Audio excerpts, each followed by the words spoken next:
Now, one of the big things that I want to emphasize is as you're continuing to do so much of that cleanup, we are expecting more storms that could be strong to severe. And some of those things around your home that maybe haven't been cleaned up yet could serve as potential projectiles. So you'll want to get that cleanup done as soon as possible. Most of your day will be fine to do that. 6 p.m. we'll still be working with temperatures in the upper 80s, feeling like the 90s, given that extra bit of moisture.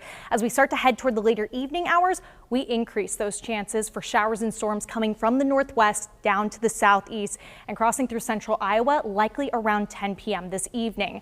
Our severe outlook has expanded a bit to include more of central Iowa in that slight risk. I expect that areas up to the northwest will start to feel some of the impact of those potential storms after 4 p.m. It's after 10 p.m. more so as we look right around central Iowa. Some of those main threats that we're talking about are going to be large hail as well as damaging winds.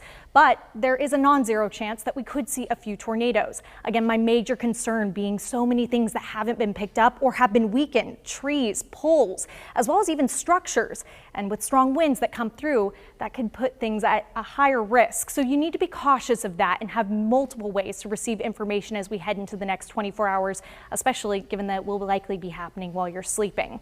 Up to the northwest around 4 p.m. you can see those storms start to come on in. They head down closer towards central Iowa as we head toward the later evening hours, a focus up to the northeast as well, and then continuing to push down to the southeast as we head into your early Saturday morning. Saturday gets a lot more peaceful. Saturday afternoon should be fine. You'll notice cooler and drier air sitting with us through the weekend. We have very few concerns in terms of precipitation or severe weather events heading into next week. It's mostly just as we look toward the next 24 hours.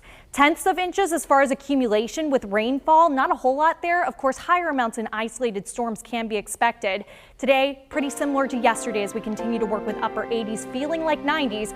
Overnight, though, we do run that chance for strong to severe storms, so make sure that you're prepared for those conditions and continue to stay updated with us as we track those storms. Temperatures do cool into next week. We have a lot to look forward to with those 80s, possibly even upper 70s. A few chances for showers and storms next week. But of course, for our Friday, we are continuing to track those storms as we head into the overnight hours. So make sure you stay with us. We'll continue to keep you updated as we head through the rest of today.